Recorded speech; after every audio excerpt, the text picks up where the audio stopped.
বাবার দোকানে কয়েক মাস জব করছি ক্যাশিয়ার হিসাবে। একটা সন্তান হিসাবে বাবার হাতে টাকা দিয়ে একটা অনেক খুশির একটা বিষয়। এটা আমি আমার ছোট ভাই থেকে ইন্সপায়ার হয়েছি। বাবা আমারে ডেলি দেয় 150 টাকা 200 টাকা আমার দেয়, ওইটা জমাইছি 1.5 বছর থেকে। আর আমি ঈদের সালামি ছিল, আবার এই যে বাবার দোকানে কয়েক মাস জব করছি ক্যাশিয়ার হিসাবে, ওইখান থেকে যে বেতন পায় এইখানেই করছি।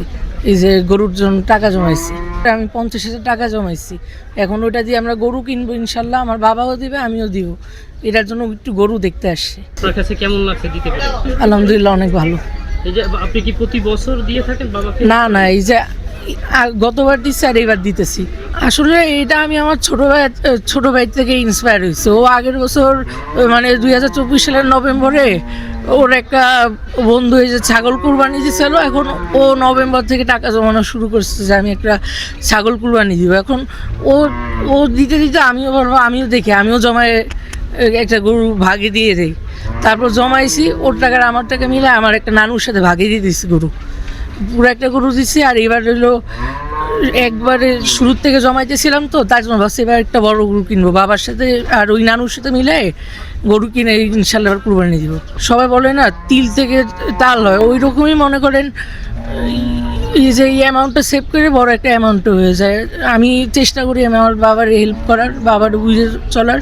ইনশাল্লাহ সামনেও যদি আল্লাহর কাছে দোয়া করেন যদি কোরবানি দিতে পারি। একটা সন্তান হিসাবে বাবার হাতে টাকা দিয়ে একটা মানে অনেক খুশির একটা বিষয়। যখন টাকাটা দিব তখন অনেক খুশি লাগে। আগের বার যখন দিয়েছিলাম অনেক মজা মানে অনেক ভালো লাগছিল আমার। এইবার দিতেছি, এইবার অ্যামাউন্ট একটু বেশি, তার জন্য বাবা খুশি। ফ্যামিলি যারা আছে তারা কি বলে? তারা বলছে যে আল্লাহ যদি তুমি কোরবানি দিতেছো, আল্লাহ তোমার উপর ইনশাল্লাহ খুশি হবে।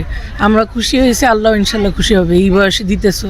আমরা তো অনেক টাকা অপচয় করে থাকি, একটু টাকা জমাইলে কোনো সমস্যা নেই।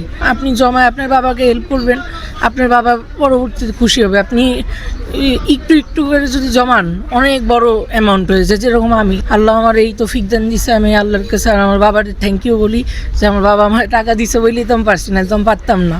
আমরা তো অনেক কিছুতে টাকা নষ্ট করি। যারা এই যে সিগারেট এসব খায় তাদের জন্য বলতে চাই, এটি হলো আমাদের ভিতরে একদম মানে সিগারেট কিন্তু আমাদের হেলথের জন্য একদম খারাপ। তার জন্য আল্লাহর মতো আমি খাইও না, মানুষও বলবো যে না খাই এসব। আর এই টাকা দিয়ে ইনশাল্লাহ আপনি যদি জমান তাহলে ভালো কিছু করতে পারবেন। আপনার বাপ মার খারাপ সময় যদি হয় আপনি সাহায্য করতে পারবেন এই টাকা দিয়ে।